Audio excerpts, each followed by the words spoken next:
Hello and welcome to a special edition of Nerds Without Pants. I am Julian, and we're going to do things quite differently this time.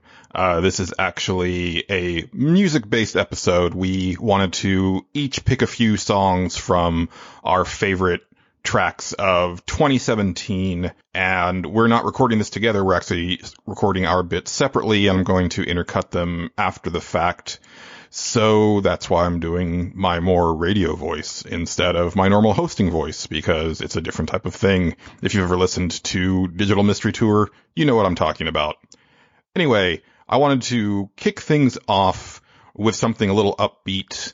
The soundtrack to Super Mario Odyssey is my favorite Mario soundtrack, period. And I could literally put any track in this segment and it would work.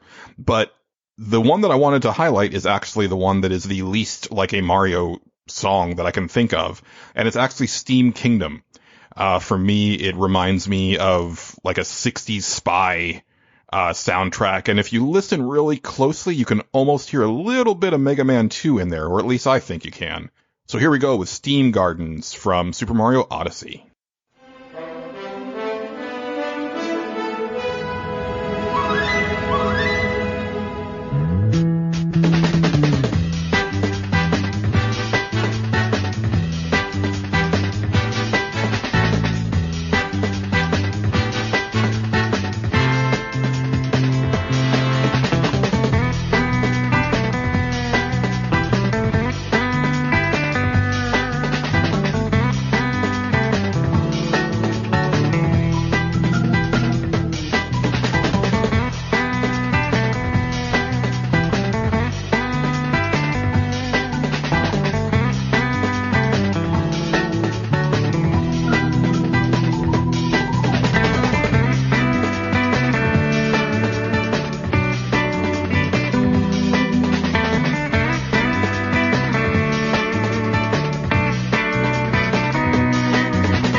Hey guys, this is Patrick from Nerds Without Pants, and you may also know me as Boomlens on Instagram or Someboss on Twitter.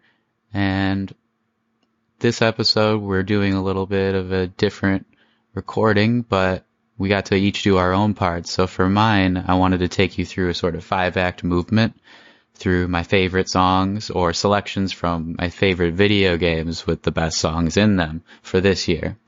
And yeah, before I start, I just wanted to say thank you guys for giving us presents every single episode by commenting and make the show feel like a community with real thoughtful answers that we can put into each episode, and hopefully this will be a little present for you guys. So I wanted to start with Aloy's theme from Horizon Zero Dawn. To me, it sounds like there are a lot of ethereal strings that are building to a morning crescendo with a voice that gets more powerful with every sound. And that singer's voice is actually really special because she's an actual elf, or at least it says so in her name, because her name's Julie Elvin. There are subtle drums in the background that call upon the kind of robotic dinosaurs when you hear it, and the instruments in general in this song kind of feel like it's part of the world. The cymbal feels like it brings forth a new movement, or if you think about the loop of a video game when you open a door or something, it feels like you're going somewhere new.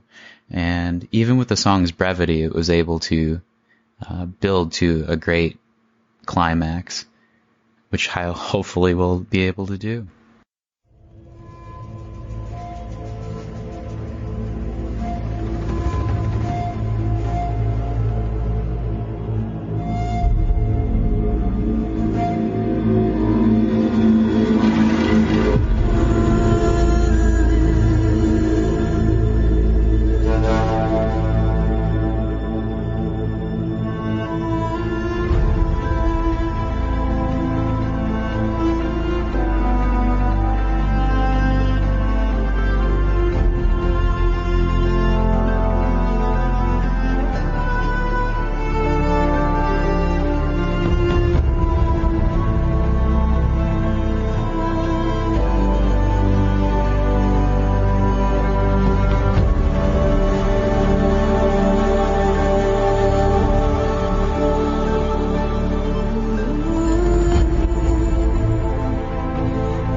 Hello, everybody. I hope you're enjoying the show so far.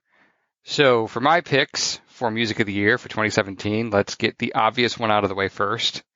If you did not think I was going to pick something from Nier Automata, I have no idea what you were thinking, but here it is, Weight of the World. Now, before I get into this, I didn't want to pick the one that everybody had already heard before. Well, everybody who listens to the show and likes video game music and likes Nier, and I don't know. So maybe that's not all of you. For those of you who don't fall into this category, I guess, go listen to Weight of the World in the way it was originally released. But I wanted to do something special for the Music of the Year and do the version that was released as part of the live soundtrack when they performed the Nier Music concert. So this is composed by Okabe, who has done all the music for the Nier games. He's phenomenal. And missing is typical performer Emmy Evans. Emmy Evans has done all the work on the original Nier soundtrack, and my understanding is most of the work on the Nier Automata soundtrack as well. In this case, though, they had a different singer perform it at the live concert, and not only was it a very different singer, it was performed in English instead of Chaos language. So compared to the original recording, which I've heard both, this recording is a lot richer, it's a lot bolder, it's a lot darker in a way, but it's a completely different dynamic than Emmy Evans typically brings to the table. I don't have the performer's name because when I went to try to find it, everything I could find had spoilers, so I gave up because I still haven't played this game. I just got it for Christmas, yay. But because I haven't played it yet, I didn't want to do that. So if you are very interested in hearing more from this woman, and I should be, she's very good, you're going to have to look that one up on your own. But here is from the Nier Automata, or I'm sorry, the Nier music concert live is Weight of the World.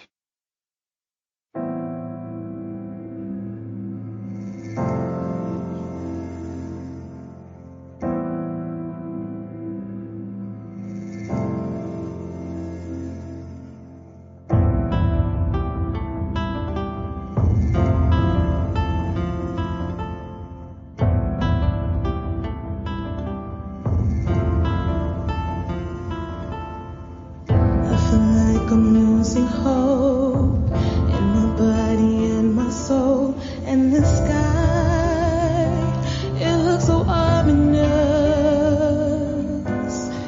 And as time comes to a halt, silence starts to overflow. My cries are inconspicuous. Tell me, God, are you punishing me?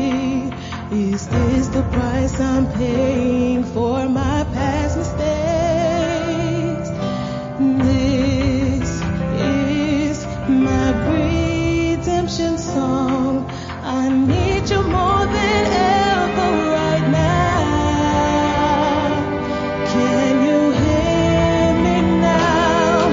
'Cause we're gonna shout it loud, even if our words seem meaningless. It's like I'm carrying the weight of the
us, we're gonna shout it loud.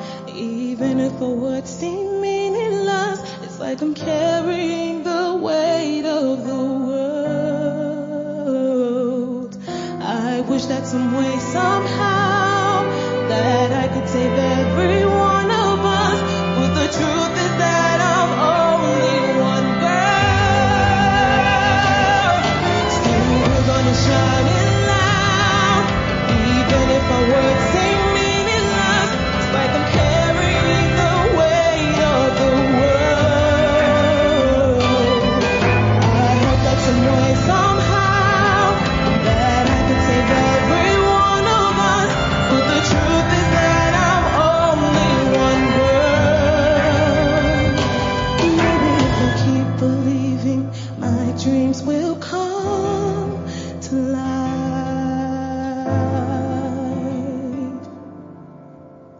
Come to life.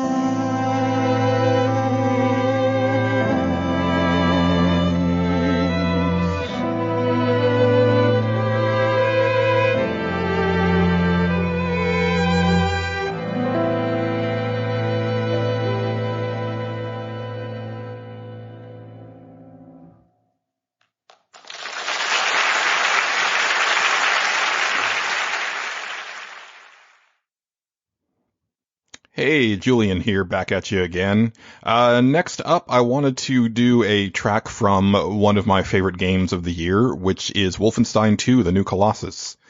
I played Wolfenstein for the sheer power fantasy of it all, especially after coming off of the demoralizing feeling that I got from Nier Automata. I needed something to make me feel like I was still pretty badass at video games, and Wolfenstein fit the bill. Again, it's a game that has a fantastic soundtrack, and the game really goes places.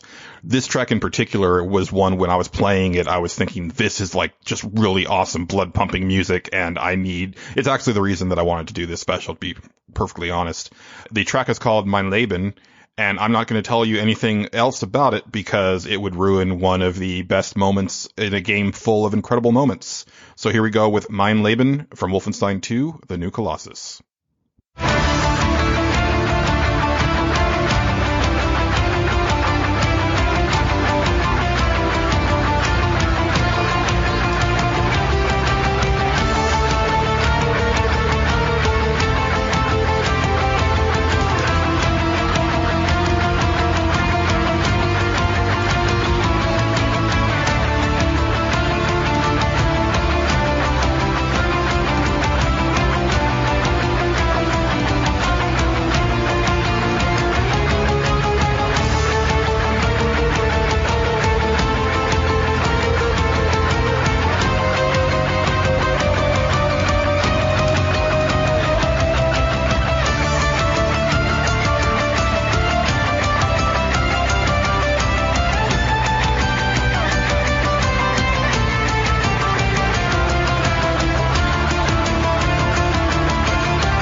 So moving to more melancholic strings, my research led me to an OST that I heard was among the best in history, so I thought the title of one song, Weight of the World, would be a great name for a choice from this game before I heard Nier Automata's music, on the Kichi Okabe Easter album. I'm not sure if this is the official music, but it's the version that I really like to listen to. And the instrumental of Weight of the World hit me like a haunting plot point. It has a weaving piano and viola, and even like the name, it implies a sort of meta commentary on how unseen forces like music and mental health help or harm the characters in this game and the people who play it. If you followed us on Twitter at all. So, it has my first instrument, piano, woven with another instrumental duet with the viola, with a string sequence that sounds as if it were almost like crotcheting the piano keys. It feels like the viola sounds are weaving around the piano, and it really haunts me, even though I have not played this game yet. So that shows you how good this music is. So I hope you like it.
Hello again. I have a rather sad choice coming up next. The song itself is not sad. The song itself is Nuclear Fire. But the story behind it's a little sad, honestly. It's from a game called Nex Machina, which came out this year. It is a twin-stick shooter from the brilliant minds behind several other arcade games called Housemarque. They have announced that they will not be making any more games in this style, the classic arcade, shove a quarter into an arcade machine and give it your best shot style of game. They didn't find them to be too profitable. They were not impressed with how their games sold. And frankly, they need to put food on the table. So they're moving away from that style of game, which is, I'm not too happy with that. I really enjoy those types of games. Even more shocking when I found out that Eugene Jarvis was one of the people behind this game and that it was inspired by Robotron and Smash TV, which are both games that he worked on. Anyway, the game itself is a fun little twin-stick shooter where you run around blowing up robots in a sort of 80s-inspired neon wasteland? I don't know. It's kind of bright and colorful. You should see it. You should play it. You should maybe buy it. Anyway, the music also has a very 80s bent to it. I think Julian's going to get a real kick out of it when he hears this. It's also the kind of thing that will blow you out of the back of your chair if you're not ready for it. It comes in real hard about a few seconds into the music. It has a slow intro, and then it just comes out guns blazing, which, I mean, look, you could blow up robots to this, and that's kind of the point. So here's the song Cosmic Hero, composed by Ari Pulkin for the game Nex Machina.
All right, it's Julian once again. And next up, I have a more somber track. Another game that took me by surprise this year that I was not expecting to even play, but after having Blake on our Halloween episode, I had to check out The Evil Within 2, and I am really glad that I did.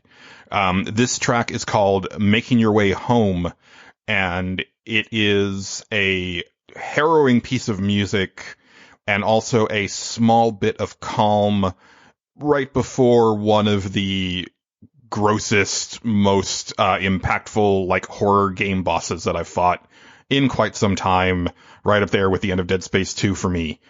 So here we go with Making Your Way Home from Evil Within 2.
as we get to the third act, I wanted to jump into more joyous piano movements. I think we kind of brought ourselves to the Breath of the Wild here. And I could have picked any of the songs in Breath of the Wild, but only one could make the cut.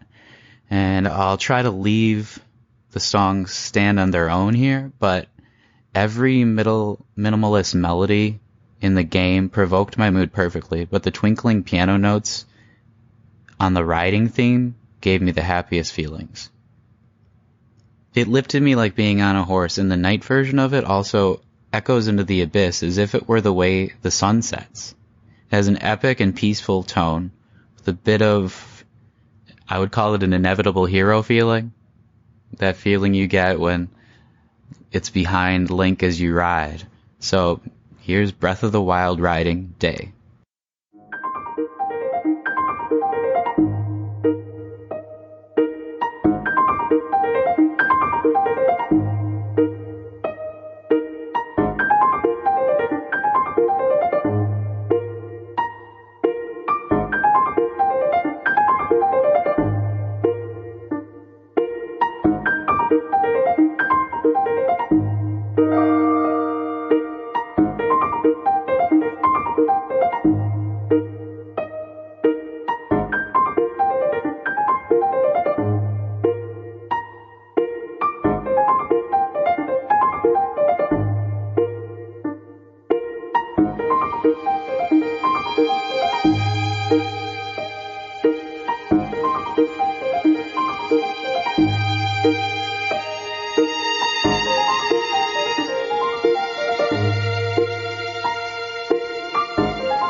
All right, this is Angelo again, and it's time for my last pick.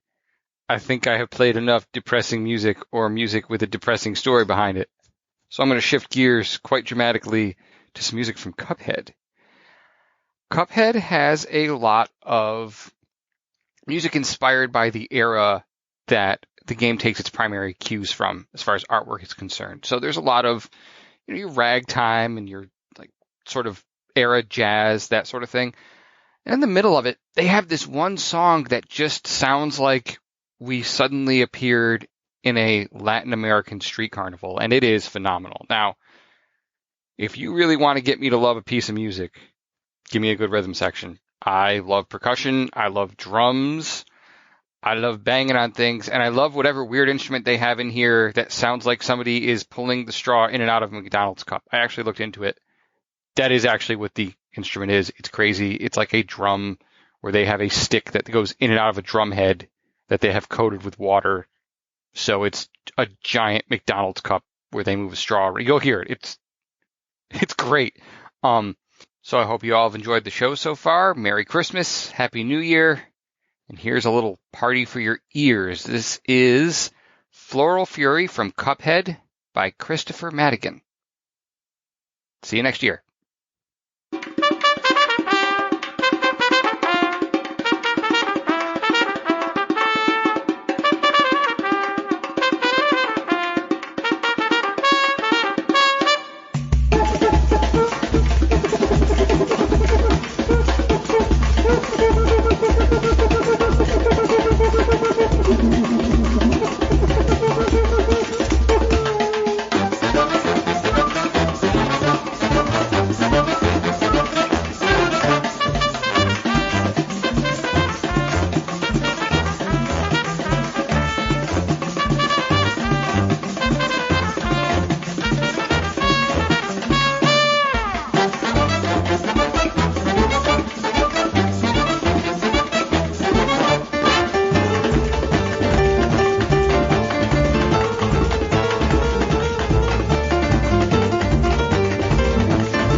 now we've worked our way up to a full-fledged rock and jazz fusion song.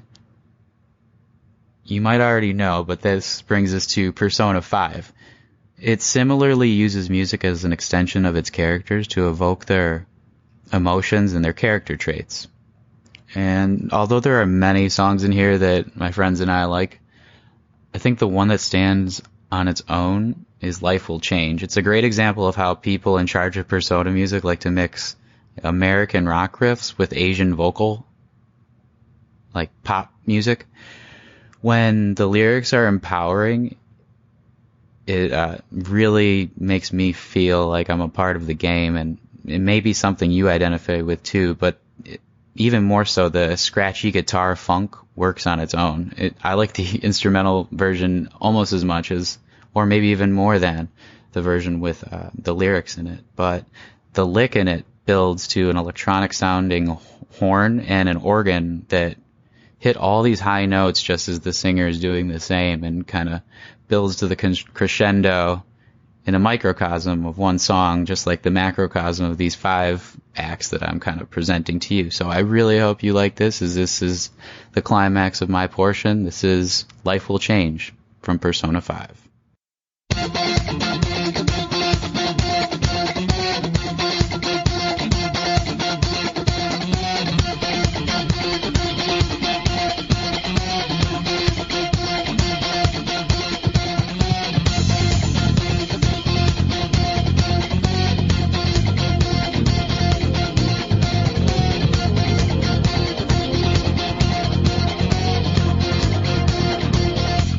It's not a case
with that, we have a kind of denouement from the jazz and rock climax where we finally get to go back to sleep, or at least we get to sleep on me for a couple more weeks. But I wanted to go back to the Breath of the Wild, even though I said there would only be one. I couldn't help it because it feels like I'm back in a cradle when I hear this song. It's actually the Breath of the Wild stable music, though, so there's something about the music when I'm riding on a horse that makes me identify more with it than the rest of the music in this game, but maybe that's because I rode horses when I was little. Maybe it's because it's just the best music in it. Either way, I really hope that you enjoyed my selections for this year, and I want to thank you guys all for listening. So here's the Breath of the Wild stable music.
Alright guys, thanks for another good year, and I just wanted to wish you all happy holidays from myself and the rest of the Nerds Without Pants crew. Thank you guys so much for listening, and we'll see you in 2018. All right, and that's going to do it for this special edition of Nerds Without Pants. I have one last bonus track for you. This isn't actually a game that I played. I mean, I tried it. Destiny 2 had a free trial weekend, and I probably played about an hour and a half of it. Destiny 2 is not a game for me. I appreciate why people love it, but it does have some really fantastic music, and one track in particular in the limited amount of time that I spent with it just really stood out, and that is the track Rise.